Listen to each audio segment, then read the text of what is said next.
Gold trusted gold buyers మీరు తాకట్టు పెట్టిన బంగారాన్ని విడిపించి ఈ రోజు ఉన్న మార్కెట్ ధరకు కొనబడును.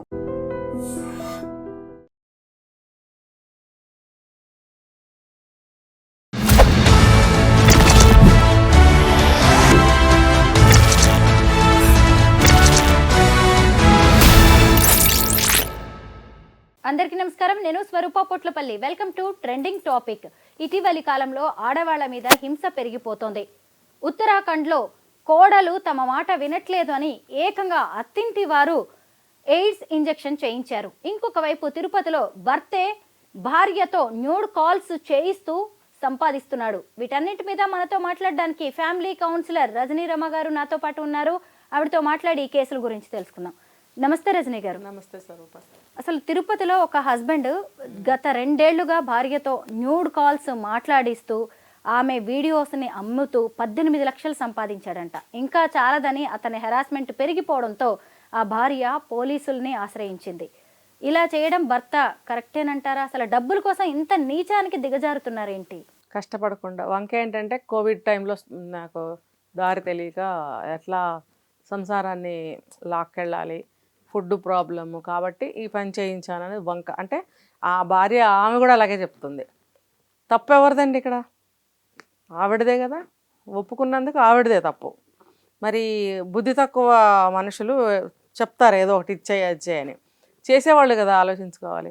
ఇప్పుడు అంత డ్యామేజ్ అయిపోయిన తర్వాత ఇప్పుడు బయటకు వచ్చి కంప్లైంట్ ఇచ్చి నన్ను సేవ్ చేయండి, పిల్లల్ని నాకు ఇప్పించండి, నా బ్రతికేంటి అని ఇప్పుడు క్వశ్చన్ చేస్తుంది ఆవిడ. మరి అసలు అప్పుడే చేసుంటే బాగుండేది. ఇప్పుడు కోవిడ్ అవనివ్వండి, ఇంకోటి అవనివ్వండి, ఏదో ఒకటి ఎలాగోలా ఇల్లు గడుపుకోవాలి కష్టకాలంలో. ఇప్పుడు అంతకుముందు జరిగినట్టుగా కష్టకాలంలో జరగదు. కాబట్టి ఏం చేయాలి? ఆ కష్టకాలంలో ఎలాగోలా జాగ్రత్తగా ముందుకు నడిపించుకోవాలి. కానీ కష్టసుఖాల్లో తోడుగా ఉంటానని పెళ్లి ప్రమాణాలు చేసిన ఒక భర్తనే అనాలి కదా. మరి కష్టకాలంలో ఆ అమ్మాయిని ఏం చేశాడు? ఊబిలో తోశాడు. అంటే ఆ అమ్మాయిని అడ్డం పెట్టుకుని తను సుఖంగా ఉన్నాడు. నువ్వే కష్టమైనా చేసి భార్యని పోషించాలి, పిల్లల్ని పోషించాలి, కష్టపెట్టకూడదు అనేవి శాస్త్రాలు చెప్తున్నాయి. మంత్రాలు ఆ రకంగా తయారు చేశారు. ఆ రకంగా వివాహ జీవితం, బంధాలన్నీ కొనసాగుతున్నాయి. మరి ఇతను చేసిన దానికి విలువ, ఒక అర్థము ఏమన్నా ఉందా? తను ఏదో ఒకటి చేసి ఒక ముద్ద పెట్టాల్సింది పోయి పోనీ ఆమెను ఏ కూలికో ఇంకో పనికో పంపించినా ఇంత బాధ ఉండేది కాదు. చేసిన పనేంటి? ఒక ఒక రకంగా వ్యభిచారమే కదా అది. ఆ అమ్మాయి ఒప్పుకోవడం అనేది ఆ అమ్మాయి తప్పు. అది భర్త అనేవాడు ఎప్పుడైనా సరే కష్టం వచ్చింది మనం ఏం చేద్దామని కూర్చొని భార్యతోటి సంప్రదించటము, ఇద్దరూ కలిసి ఏదో ఒక మార్గం వెతకడం అనేది చెయ్యాలి. ఇది ఏంటంటే సోమరితనం. అసమర్థుడు నాకు చేత కాదని ఒప్పుకోడట. ఏం చేస్తాడు? ఎదుటివాడు తప్పు అంటట. అలాగే వాడికి చేతకాక కోవిడ్ అతను ఒక్కడికే వచ్చిందండి?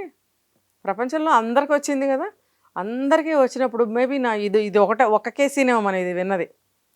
అలా అయితే ప్రతి వాళ్ళు ఏదో ఒకటి ఇలాంటి పనులు చేయాలిగా. సరే కోవిడ్, మరి ఇది ఒక్కటేనా? ఇప్పుడు ఇది కూడా ఎవరికి తెలియకుండా ఆవిడ ఆ పని ఎందుకు చేసినట్టు తెలియజేయాలి కదా. పెద్దవాళ్ళకి వాళ్ళకో వీళ్ళ వాళ్ళకో లేదా సమాజంలో ఎవరికైనా ఫ్రెండ్స్కో ఎవరికో ఒకరికి తెలియజేయాలి కదా. ఇంకా ఆ రోజులు గడవటం దుర్భరంగా ఉన్నాయి, హింసాత్మకంగా ఉన్నాయి అన్నప్పుడు ఎవరైనా టీం వాళ్ళనో ఉమెన్స్ ప్రొటెక్షన్ సెల్నో ఆశ్రయించాలి. అప్పుడంతా సైలెంట్గా ఊరు. అంటే ఏంటంటే కోవిడ్ కదా, భర్త చనిపోతాడేమో బయటికి వెళ్తే ఏదైనా పనికి, మేమెవరమన్నా వెళ్ళినా మాకు అంతే అవుతుంది. ఇటువంటి సమయంలో డబ్బు అవసరం కాబట్టి తప్పేముంది అని అతను కూడా ఆ రకంగా కౌన్సిలింగ్ చేసి ఉంటాడు. ఈవిడ కూడా మౌల్డ్ అయిపోయి దానికి కమిట్ అయిపోయి చేసింది. ఇప్పుడు తెలుస్తుంది ఆవిడికి అంత డ్యామేజ్ అయిపోయింది, పరువు ప్రతిష్టలు పోయి ఉంటాయి ఆల్రెడీ. మరి బ్రతుకు దుర్భరం. ఎందుకు హింస పెడుతున్నాడు కదా, కొట్టడం, తిట్టడం, ఇంకా చాలా చేస్తూ ఉంటారు. ఇలాంటి మనకు బయటికి రావు. ఇవన్నీ భరించడం కష్టమైపోయి ఇప్పుడు బయటకు వచ్చి చెప్తుంది. ఏం చేయాలి మీరు చెప్పండి? కోవిడ్ అయిపోయింది, 4 ఏళ్ళు అయిపోయింది. ఇప్పుడు తర్వాత అయినా సరే ఒక మంచి పని వెతుక్కొని ఇద్దరు కష్టపడి ఎలాగో సంసారాన్ని గుట్టుచప్పుడు కాకుండా లాక్కొస్తే, కష్టకాలంలో ఏదో ప్రతి మనిషి ఎమోషనల్స్కి లొంగిపోయి తప్పుడు పనులు చేస్తారు. అలా అనుకుని క్షమించుకోవచ్చు ఒకళ్ళనొకళ్ళు అనుకుంటాం ఊరికనే, అది కూడా తప్పే. కానీ ఏదో ఒక ఎక్స్క్యూజ్ చేసే ఇది క్రమంలో మనం అనుకుందాం. ఇప్పుడు కూడా అదే పని చేస్తున్నాడు. పైగా సంపాదించినట్టు ఏం చేస్తున్నాడో తెలియదు. ఇప్పుడు మరి పోనీ భార్యని కష్టపెట్టి సంపాదించాడు, తీసుకెళ్ళి ఎవరికో ఇవ్వడం ఏంటి? రమగారు, మనం ఇక్కడ ఇంకొక విషయం మాట్లాడుకోవాలి. అసలు ఈ న్యూడ్ వీడియోస్ చూసే వాళ్ళ మెంటాలిటీ ఏంటి? అది సైకో మెంటాలిటీ. వాళ్ళకి ఏంటంటే ఇంకా ఏదో తెలుసుకోవాలి, ఇంకా ఏదో ఉంది, ఇంకా ఏదో తెలుసుకోవాలి. వాళ్ళు బొంద, అంతకంటే ఏముండదు. ఏముంది? Psycho mentality. ఇప్పుడు ఏంటంటే ఒక హింసను చూసిన తర్వాత హింస ఇంకా ఏ రేంజ్లో ఉంటుంది. అలాంటి పోర్న్ వీడియోస్ అవి చూసే కదా ఇప్పుడు విశాఖ జిల్లాలో ఒక సొంత భార్య ప్రాణాలు తీసే వరకు వచ్చింది. అది చేసేటప్పుడు వాళ్ళకి తప్పు అని తెలీదు. ఇంకా క్యూరియాసిటీ పెరిగిపోతూ ఉంటుంది. ఇది ఎలా ఉంటుందో చూద్దాం, అది ఎలా ఉంటుందో చూద్దాం, అది ఎలా ఉంటుందో చూద్దాం, ఇది ఎలా ఉంటుందో చూద్దాం. దానికి ఒక ఎండ్ ఉండదు. ఇప్పుడు చిన్న అడిక్షన్ అనమాట. అది కూడా ఒక రకమైనటువంటి అడిక్షనే. అది కూడా మొబైల్ ఫోన్ పట్టుకుంటే ఎవరైనా సరే చూడండి, ఒకటి మొదలెడతాడు మామూలుది ఏదన్నా, అందులో నుంచి రాజకీయాల్లోకి వెళ్ళొచ్చు, మూవీస్ వైపు వెళ్ళొచ్చు, సీరియల్స్లోకి వెళ్ళొచ్చు. అలా అలా అలా తిప్పుతుంటే ఏవేవేవేవో ఎన్ని, ఇదేదో ఉంది, ఇదేంటో చూద్దాం, ఇదైపోగా ఇంకోటి ఇదేదో చూద్దాం. అది ఎలా అంటే ఒక క్యూరియాసిటీ, ఒక అడిక్షన్ లాగా అనమాట, ఆత్రం అనమాట. ఇంకా ఏదో తెలుసుకోవాలి, ఇంకా ఇది ఇందులో ఏం చెప్పాడు, అందులో ఏం చెప్పాడు, అదేముందో ఇదేముందో. మొబైల్ పట్టుకుంటే ఎన్ని గంటలైనా ఎవరన్నా వదులుతున్నారా? ఇది కూడా అంతే. అదేంటంటే ఒక వ్యసనంలాగా అయిపోతుంది అందులో ఉన్నవాడికి. అది తప్పని తెలియదు వాళ్ళకి. అదే కదా మనం ఒక ఎవరు డిగ్రీ చదివే అబ్బాయి కదా, తల్లి వచ్చి మొబైల్ లాక్కుంటే తల్లిని చంపేశాడు కదా. ఉన్మాదం అది. ఇంకా స్పృహ తెలియదు అనమాట. పిచ్చి వచ్చేస్తుంది వాళ్ళకి, పిచ్చి కోపం వచ్చేస్తుంది. ఇంకా తట్టుకోలేక వేస్తారనమాట. చేతులు ఏదుంటే అది పెట్టి వేస్తారు. అవన్నీ చూసే కదా రేప్స్ వరకు కూడా అది చూసి రెచ్చిపోవడం అంటారు. రెచ్చిపోయి బ్రెయిన్ పని చేయదు, ఇంకా పని చేయకుండా అసంకల్పిత ప్రతీకార చర్య అంటారు. అంతే, ఏదైనా ఉందనుకోండి ఇసిరి కొడతారు. నీకే బుద్ధి లేదని వేసి కొడతారనమాట. విచక్షణ అంటే ఏంటో తెలియని స్థితి అది. ఇంకంతే, ఆ కండిషన్లో ఉంటారు వాళ్ళు. తప్పు అని ఇంకెందుకు అనుకుంటారు? అస్సలు అనుకోరు. ఇంకా వాళ్ళకి మీరు చెప్పారు కదా, డబ్బులు నడుస్తూ ఉంటాయి అన్నమాట మధ్యలో. వీళ్ళకి డబ్బులు కావాలి, వాళ్ళకి అవి కావాలి, నడుస్తూ ఉంటాయి. ఇవన్నీ ఎక్కడి నుంచి వచ్చాయి చెప్పండి? ఈ దరిద్రపు యాప్స్, దరిద్రపు కంటెంట్ అంతా ఇందులో రావటం వల్ల జనం అలవాటు పడుతున్నారు. ఎదురుగుండా 100 రకాలు ఉంటే తినాలని ఎవరికి ఉండదు? ఇది కూడా అంతే. అన్నీ చూడాలి, అన్నీ తెలుసుకోవాలి, అన్నీ అనుభవించాలి. చివరికి మనం ఎటు దారి తీస్తున్నామంటే అదేంటో చెరువులో దూకి చావడానికి అనమాట. ఇంకంతే. కళ్ళు మూసుకుని చెరువు వైపు వెళ్తే ఏమవుతుంది? అందులో పట్టమే. మునుగుతామా, చస్తామా, బయటకు వస్తామా మనకు తెలియదు. ఇది కూడా అంతే. దేవభూమిగా చెప్పే ఉత్తరాఖండ్లో ఇంకో సంఘటన జరిగింది. ఏకంగా మహాశివుడు కొలువై ఉండే హరిద్వార్లోనే డబ్బులు తీసుకురావట్లేదని చెప్పి పుట్టింటి నుంచి, అలాగే కోడలు తమ మాట వినట్లేదని ఏకంగా ఆ అమ్మాయికి ఎయిడ్స్ ఇంజెక్షన్ చేయించారంట. ఏంటా అని చూస్తే అసలు రోజు రోజుకి ఆ అమ్మాయి ఇలా అయిపోతుంది ఏంటి అని పుట్టింటి వాళ్ళు టెస్టులు చేయిస్తే ఎయిడ్స్ ఇంజెక్షన్ విషయం బయటకు వచ్చింది. అసలు ఎంత దారుణం అండి! బతికుండగానే ఎంత పెద్ద శిక్ష వేసినట్టు అమ్మాయికి. అసలు ఇవన్నీ నమ్మశక్యంగా కూడా ఉండట్లేదండి. అసలు వాళ్ళకి ఇవన్నీ అందుబాటులో ఎక్కడ ఉంటున్నాయి? ఇప్పుడు 2-3 వ్యక్తులు కుమ్మక్కై చేసే కిరాతకాలండి ఇవి. ఏ ఒక్కళ్ళో చేసేది కాదు. హెచ్ఐవి ఇంజెక్షన్ ఇవ్వాలంటే అదేమన్నా మామూలు విషయమా? మామూలు షుగర్ పేషెంట్స్ ఇంజెక్షన్ ఎవరన్నా వచ్చి చేయాలంటేనే భయపడతారే. జస్ట్ మజిల్కి ఇచ్చే ఇంజెక్షన్ మీరైనా నేనైనా చేయొచ్చు, తప్పలేదు. దానికి కూడా ఎవరు ముందుకు రారు, భయపడతారు. ఎవరినైనా పిలిపించుకొని హాస్పిటల్ నుంచి చేయించుకుంటారు. లేకపోతే వాళ్ళే బాగా అలవాటు పడి పర్వాలేదు అనుకుంటే వాళ్ళు సెల్ఫ్గా చేసుకుంటారు, చాలా ఇబ్బంది పడుతూ. అలాంటిది ఈ హెచ్ఐవి ఇంజెక్షన్స్ ఇవ్వటం ఏంటి? అంత తేలిగ్గా ఎందుకు ఉంది వాళ్ళకి? అంటే ఇందులో డాక్టర్స్ తోటి, దానికి సంబంధించిన 2-3 వ్యక్తులతోటి కుమ్మక్కైతేనే అలాంటి నేరం చేయగలుగుతారు.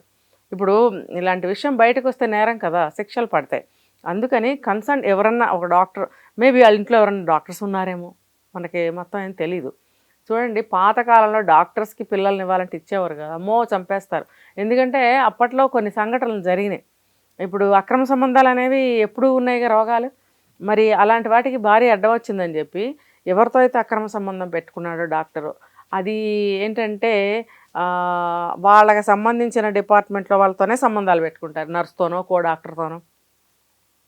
వాళ్ళిద్దరు కుమ్మక్కయి ఆ అమ్మాయికి ఇంజెక్షన్ ఇస్తారు. పాయిజన్, స్లో పాయిజన్ అవనివ్వండి, డైరెక్ట్ అవనివ్వండి. ఆ రోజుల్లో ఇంతంత కేసులు, ఇంతంత ఇన్వెస్టిగేషన్స్ మనకి ఏం లేవు కదా. సో ఏముంది, ఆ అమ్మాయి చనిపోయేది.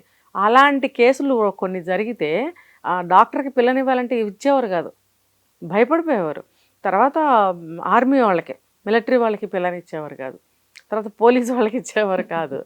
ఎందుకంటే ఆ రోజుల్లో ఒకటియారా జరిగిన సంఘటనలకి భయపడి ఎవ్వరు వాళ్ళకి పిల్లనిచ్చే, పెళ్ళిళ్ళు అయ్యేవి కాదు, చాలా లేట్ మ్యారేజ్ అయ్యే వాళ్ళకి. ఇంకా వాళ్ళు ఎదురు అడుక్కుంటే పిల్లని ఎవరో ఒకళ్ళు, పాపం పెళ్లి చేయలేని వాళ్ళు ఉంటారు కదా, ఎలాగోలా ఈ అమ్మాయిని ఎవరికో ఒకరికి ఇద్దాం అనుకున్న వాళ్ళ పిల్లని ఇవ్వటానికి ముందుకొచ్చేవారు తప్ప, ఇది అబద్ధమేం కాదండి, అక్కడక్కడ జరిగాయి, అలా ఉండేది. మరి అలాగే ఇప్పుడు వీళ్ళు కూడా ఏకంగా ఎయిడ్స్ ఇంజెక్షన్, రేపు వచ్చి కోవిడ్ ఇంజెక్షన్ అంటారు. అంటే వాళ్ళ ఫ్యామిలీలో ఎవరైనా డాక్టర్స్ ఉండాలి, లేకపోతే ఎవరైనా వేరే డాక్టర్తో డబ్బులు ఇచ్చి కుమ్మక్కయ్యన్నా ఉండాలి. ఇవన్నీ కూడా చాలా అసహజమైనటువంటి ప్రక్రియలు. మనకి తెలీదు నిజంగా ఇవి జరిగాయా, జరిగితే అసలు ఎలా జరిగింది అనేది పోలీసులు తేల్చాల్సింది ఉంది. నిజం రజనీ గారు, ఆడవాళ్ళైతే తిరగబడాల్సిన రోజులు చాలా దగ్గరికి వచ్చాయి. ఖచ్చితంగా. ఇదంతా వ్యక్తిగత విషయాల్లా కనిపిస్తున్నాయి కానీ ఎవరికి వాళ్ళు వాళ్ళ ఇంట్లో వాళ్ళ మీదైనా ఫైట్ చేయాల్సింది అయితే అసలు కట్నం కోసం ఇలా చేయాల్సిన అవసరం ఏంటి అసలు? ఇంకొక మార్గంలో చేసుకోవాలి. అసలు అది అడగటమే పెద్ద నేరం. ఈ ఇంజెక్షన్ ఇవ్వటం అనేది నిజమైతే ఇది ఇంకా పెద్ద నేరం. ఇవన్నీ ఎందుకు? ఏదో కొంచెం ఇబ్బంది వచ్చింది, మీ అల్లుడే కదా, ఏమన్నా సాయం చేసుకోండి అన్న మంచి పద్ధతిలో మీరు ఏదన్నా సాధించుకోవచ్చు. వాళ్ళ దగ్గర ఏదన్నా ఉంటే ఇస్తారు, లేదంటే ఏదో చూసుకుంటారు. ఇంతంత నేరాలకి, కిరాతకాలకి పాల్పడుతున్నారా అనేది చాలా ఆశ్చర్యకరమైన విషయం అనమాట. ఆడపిల్లలు కూడా పాపం వాళ్ళు మాత్రం ఏం చేస్తారు, పెద్దవాళ్ళు పెళ్లి చేస్తున్నారు, వెళ్తారు, అక్కడ అత్తింట్లో నార్త్లో చాలా స్ట్రిక్ట్గా ఉంటారు. అది కోడలంటే ఎక్కడో ఉండాలి, నలుగురిలోకి రాదు, వచ్చినా సరే మాట్లాడకూడదు, ఇంకా అందరికీ కాళ్ళు మొక్కుతూ ఉండాలి, పెద్దవాళ్ళందరికీ కూడాను. అటువంటి స్ట్రిక్ట్ సాంప్రదాయాలు ఉంటాయి వాళ్ళల్లో. మరి అక్కడ నోరిపి మాట్లాడటానికి ఉండదు. మరి ఆ అమ్మాయి పరిస్థితి చాలా దారుణంగా ఉంటుంది. కాబట్టి ఆడపిల్లలు ఇప్పుడు అక్కడ కూడా కొంచెం బాగా అడ్వాన్స్ అయ్యారులేండి. పాతకాలంలో మరీ ఘోరంగా ఉండేది నార్త్లో, ఇప్పుడు కొంచెం పర్వాలేదు, బాగానే అడ్వాన్స్ అయ్యారు, ఇంకా ముందు ముందు ఇంకా అవుతారు.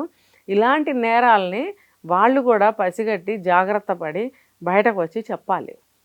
Thank you so much Rajini గారు.